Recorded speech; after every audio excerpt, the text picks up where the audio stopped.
So we've got all kinds of pieces of equipment at our disposal. In this case, we're going to use a hip chain, which uses cotton thread, which is biodegradable. But at the end of the day, we're going to go back and pick it all up. We'll tie this off at the starting point, and we'll start walking. And what we're going to do is I'm moving upstream. Each time I come to a feature that I want to document, and there's a number of them here, I'll make a note of the distance from our starting point that feature's located, and you'll write that down. And you may want to add a sketch to it. Okay. Okay? Yep. All right. Let me zero this. All right, the first feature that we want to make note of. Storm drain outfall. In the back of the module, there's a list of different features that you might see on the stream and a set of action items that you want to do when you discover each one of these features. So we're at Discharge Pipe right now, and under Discharge Pipe we want to measure the diameter of the culvert and the drop to the stream bed. A 1/2 meter diameter pipe. It is discharging water. And the water looks like it's in pretty good condition. There's no foul smell to it.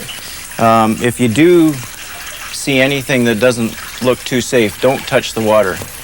Just make a note of it and take a picture. Hastings Creek, segment 1. So this is the first segment surveyed. Feature 1, right? First feature that we've come to.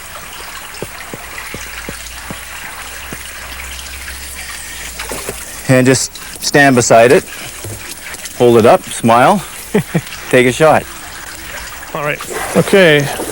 So from our start point, we're going to tie into the bridge, which presumably is not going to move. And the bridge, Gary, is located 11.5 meters from our start point. Okay, got it. Okay, so at this point now, we're going to reference from here upstream from this bridge, and we'll tie in with our hip chain from the bridge on up. And what we'll do now is we'll go back to our starting point, and we'll measure water temperature, wetted width, and bank flow width at our start point before we continue. So channel width, we'll start with channel width. So this is the bank full channel that we're measuring here? So how do you tell what the bank full channel is? Okay, what we're going to look for now, what bank full is the height of the water during an annual high water. Not a flood event, but an annual high water. If you look around at the shore, particularly downstream here, it's a little more evident. You can see where the high water marks come to quite nicely because the vegetation has ended. So what we need you to do is you'll start off by marking your side, and I'll walk across and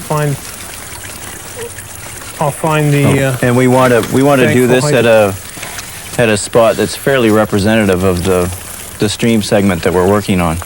Right, and this looks like it's pretty representative of what the stream looks like in this section here. Okay, and you don't want to pick a real narrow section or a real wide one, but something that's about the average width in that section of stream.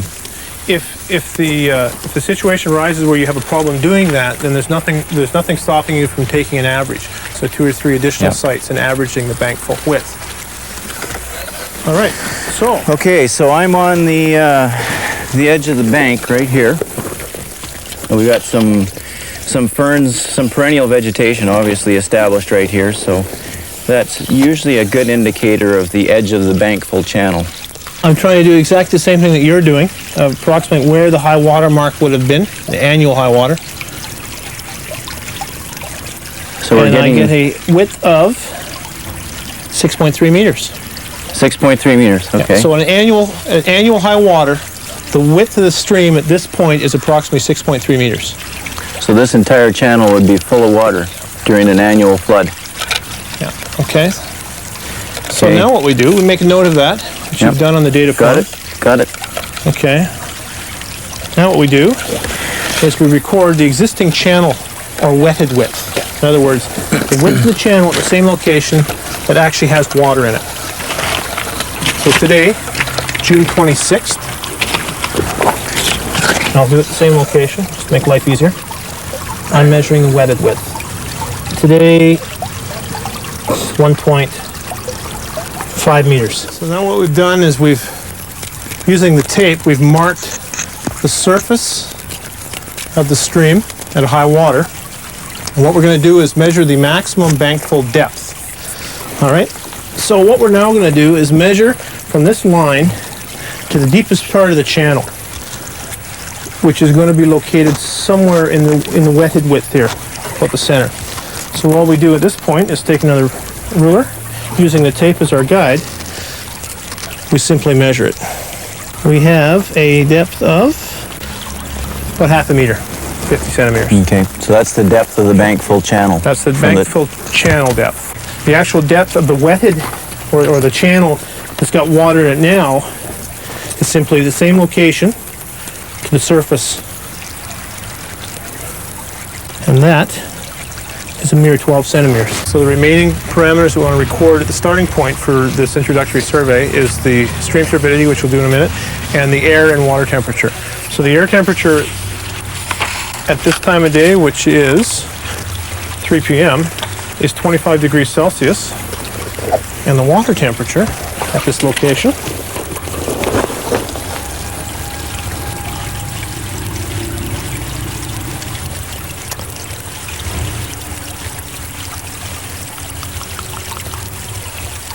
is a cool and refreshing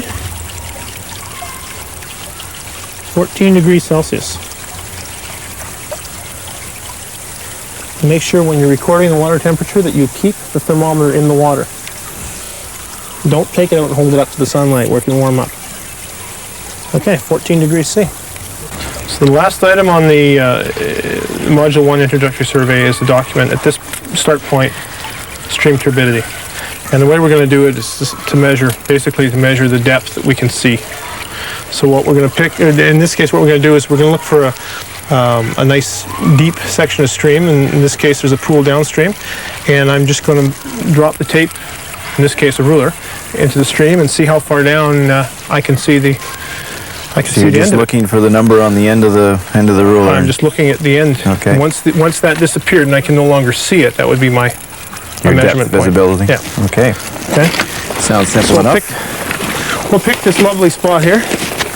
Nice deep pool, full of fish. And all I'm going to do is lower it down. Okay. And I would keep going until I can no longer see the end of the tape, or pardon me, the meter stick. In this case, you can see right to the end, huh? So you would record that as greater than such and such a depth, whatever the depth of the pool is. Yeah. Okay. So turbidity here is not an issue.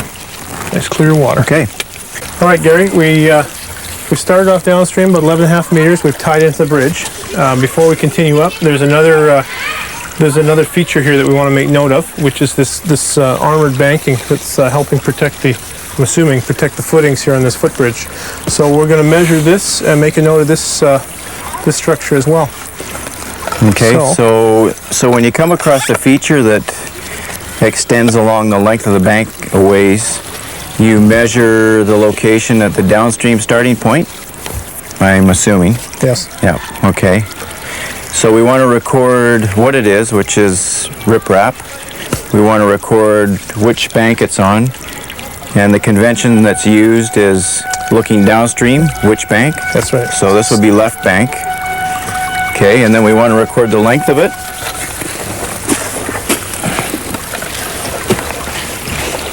Okay.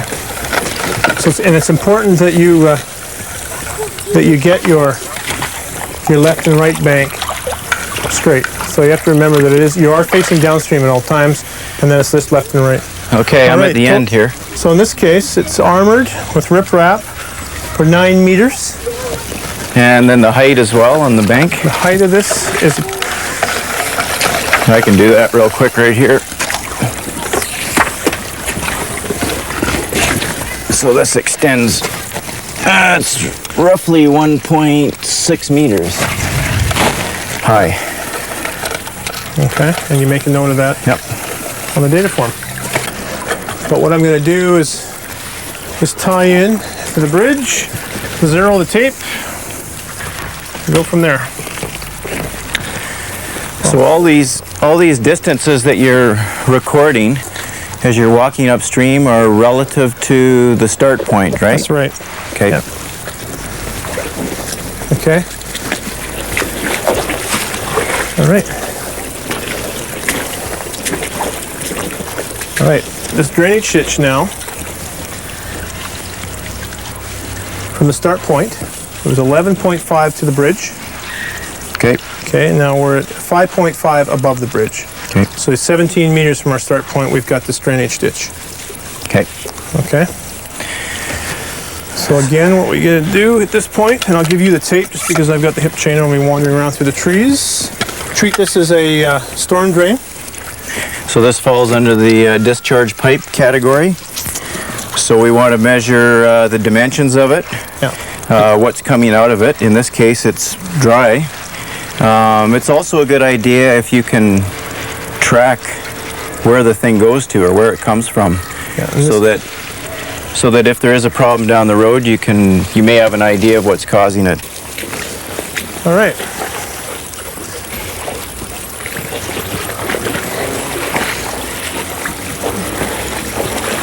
Got company here. Urban streams. Always got company. Okay, our next feature. Located at 46.5. Okay. Okay, in this case, it's a culvert, and it looks like a culverted tributary, okay, to Hastings Creek. So what we'll do is, first of all, we'll collect some of the basic channel characteristics just upstream of this culvert. Before we do that, what I'll do is I'm going to measure water temperature in this tributary, downstream of its confluence with Hastings, and then above the confluence. Okay, so there's going to be 3 water temperatures that I'm going to record. So temperature tells you a lot about what's happening in that stream, especially on a warm day like today. If it's groundwater fed, if this tributary comes from groundwater and is well shaded, we'd expect it to be maybe a little cooler than Hastings Creek. But if it's if lots of the streamside vegetation has been cut down, then it would probably show up as a warmer tributary than Hastings Creek itself. Okay, so before we move up now and continue with the introductory survey, we'll get some stream features on here. Unmapped tributary, we're going to map this tributary by running a simple traverse. So all we're going to do is I'm going to work upstream. At every bend in this creek, this small tributary, I'm going to stop. We're going to record that distance. You're going to take a compass bearing on me, and we're going to record that. So we'll have a bearing and a distance. We can then take that traverse and we can plot it onto our existing maps. So we've got an unmapped tributary. By the time we're done, it'll be mapped and documented. So you're starting at that point. I'm just going to walk upstream now. So we started this right at the confluence with Hastings Creek. That's right. Where it starts. We started it right where it entered Hastings Creek. Okay. So this is the first leg. Yes. I'm going to walk upstream to the bend, first bend, in the stream where it changes direction. We're going to use our imagination a bit here. Use the old fudge factor. All right, the first leg then is 6 meters. So then you're going to take a bearing on me at this point. Okay, 180 degrees. Okay, all right, away we go again. Okay, now I'm on your spot. I continue upstream to the next bend.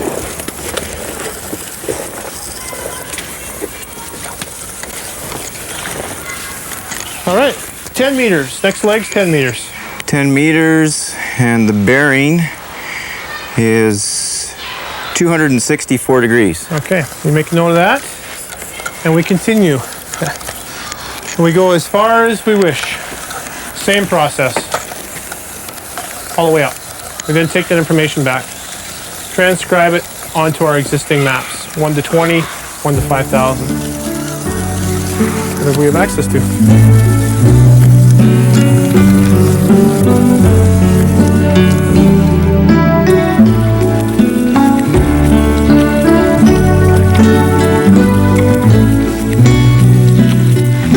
Okay, and we're going to end our survey at this point here. So Gary, at this point, the end of the survey, additional 20 meters from that tributary. Okay. So here's our end point, okay? So I'm going to mark this off the same way I marked the start. That was to hang a piece of flagging tape, just for our reference. We'll make sure that we pick the flagging tape up at the end of the day. Once all of our measurements are done, so we don't leave anything behind. So here we do the bank full width and depth and wetted width and depth and That's right. turbidity, all the stuff we did at the start point. We repeat the process again. So all those measurements that we took down below at the beginning of this introductory survey, we will do the same thing here. This is the Hastings Creek watershed. All of these tributaries feed into Hastings Creek. We did only a very small segment of the Hastings Creek watershed when we did the survey. We know we started just above this street here.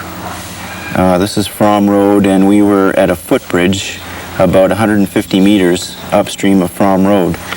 So in order to locate that footbridge on the map, we use these dividers and go to a scale on the bottom of the map.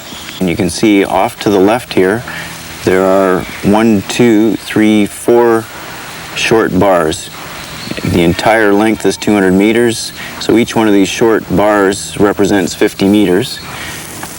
So we take the dividers and set them at a 50-meter distance.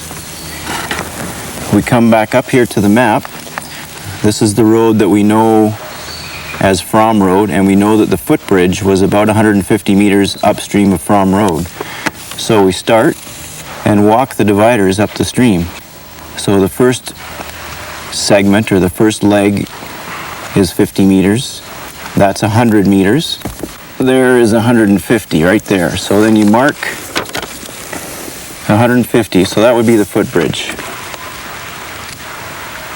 Okay?